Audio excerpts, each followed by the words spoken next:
I've been a travel advisor for 3 years now, and I still suffer from imposter syndrome. And I love this question because I know that it affects so many people. I mean, it's affected me at times in my life. And, coming from the entertainment industry, I was a career coach. Um, I've been a career coach since 1997. And most of those years were in the entertainment industry.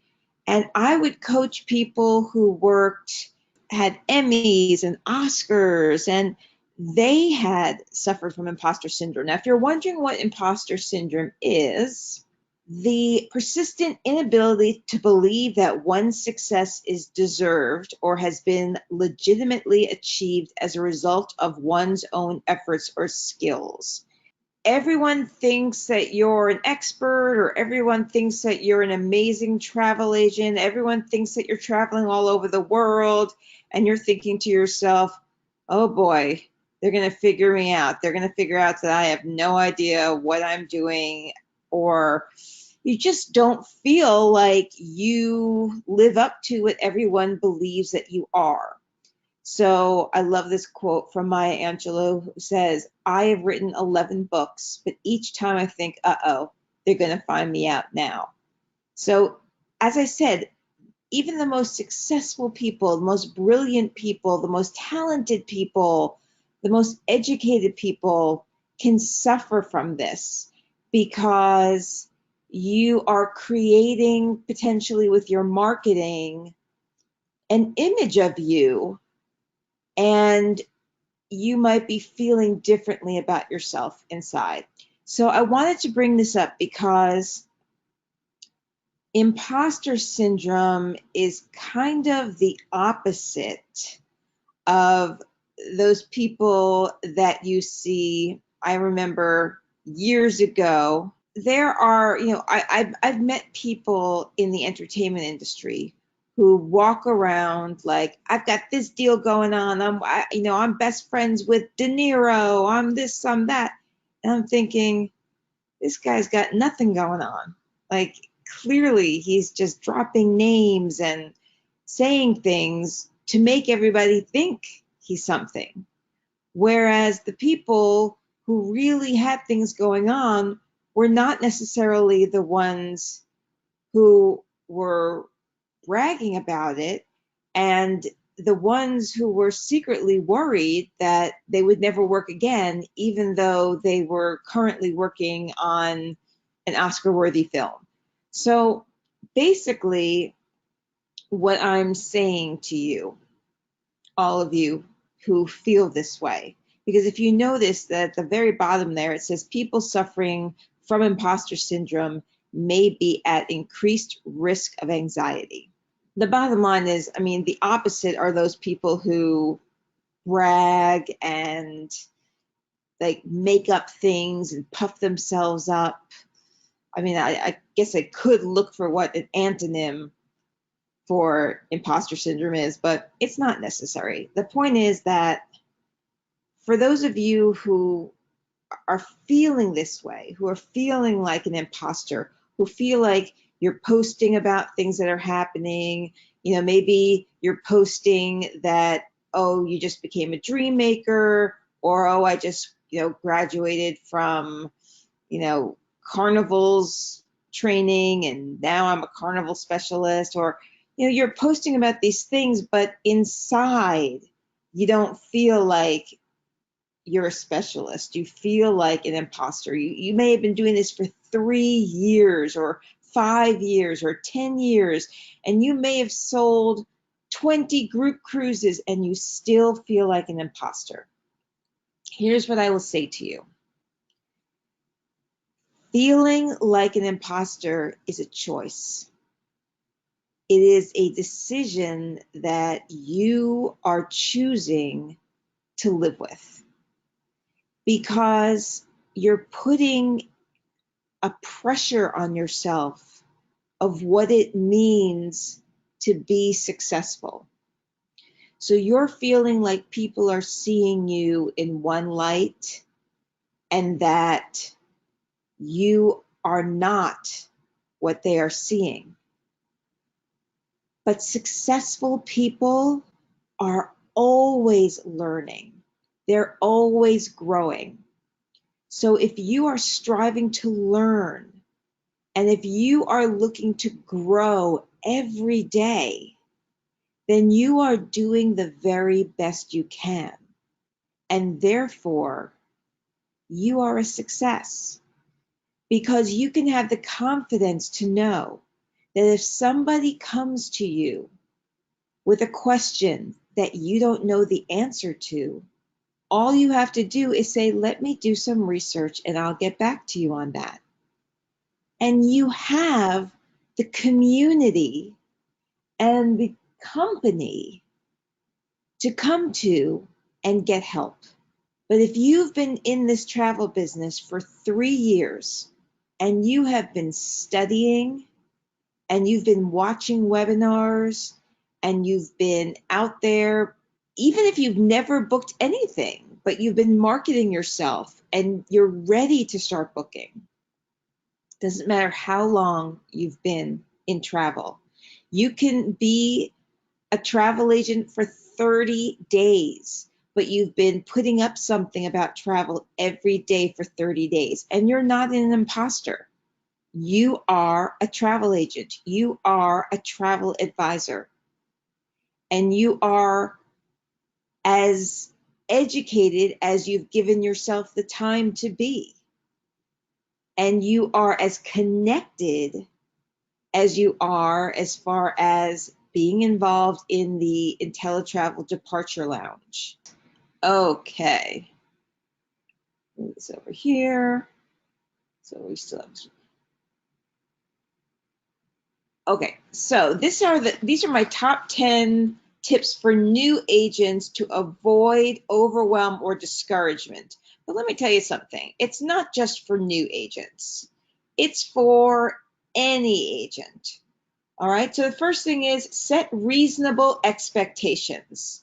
So if you've never sold travel before, commission isn't paid out until 30 to 60 days after travel. So expecting to make $1,000 in your first month is unreasonable. Now, set reasonable expectations. If you've been an agent for longer than that, and you're expecting to make six figures, but you're only working your business for an hour a day, 3 times a week, then that's not a reasonable expectation either.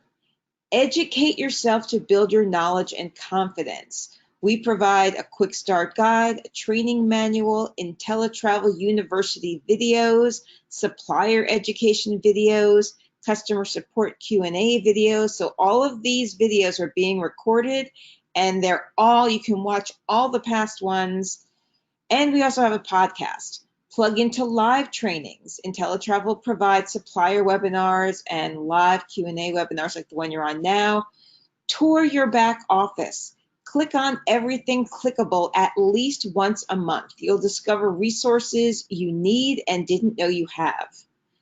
Find support in our agent-only Facebook pages, the official Inteletravel Departure Lounge and the official Inteletravel UK agents, and Mexico has one as well.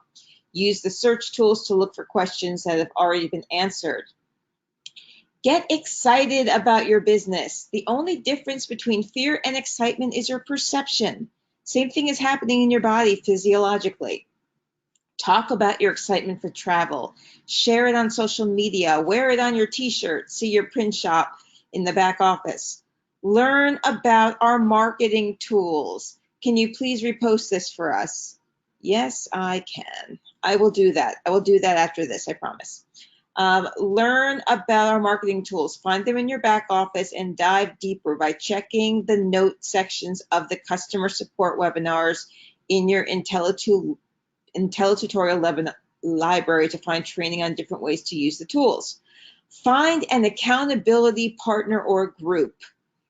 You own your business, but you're not in business alone. So find some people to collaborate with, to keep each other positive and to share ideas. Now you have 2 ways of doing this. You can do it with other Inteletravel agents, Or you can do it with other business owners who own different types of businesses than you do.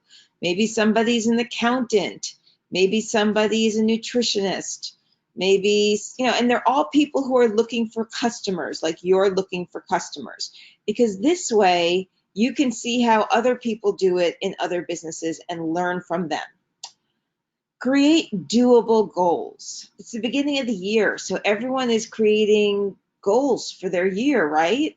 And something that you want to make sure is that they're doable. So think to yourself, where do you want to be in 5 years? What goals must you strive for in year one to set the foundation, reach your 5-year goals? And what can you do monthly, weekly, daily, or right now? Are your 1-year goals a stretch yet doable? If so, then get going. So if you've never sold anything and your goal by the end of the year is to have 4 groups of 100 people going, well, that might be a real stretch. That might be too much for you.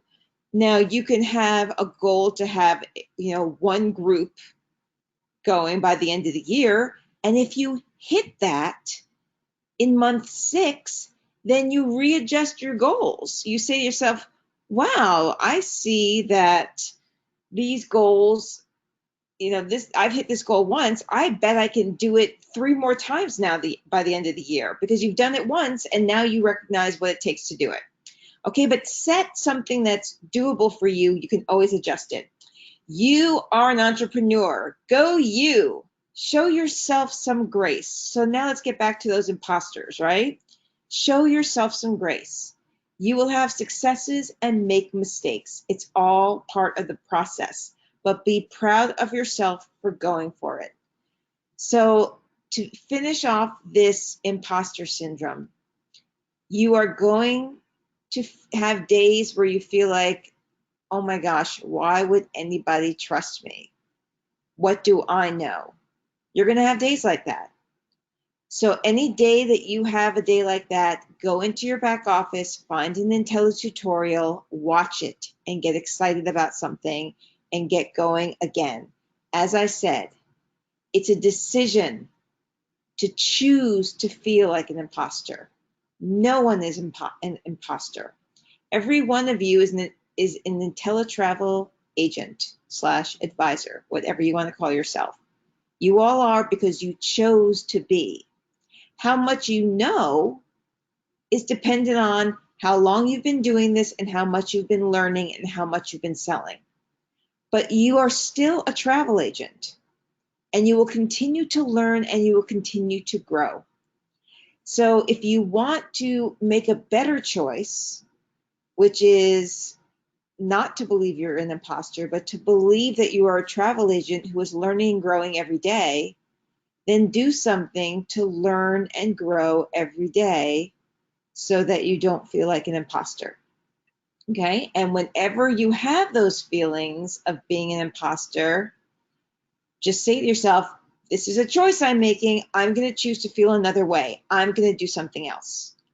All right, so let's start this new year feeling proud of ourselves for making the choice to be a travel agent and to juggle it with all of the other things that we have going on in our lives, and to feel truly proud of ourselves for being travel agents.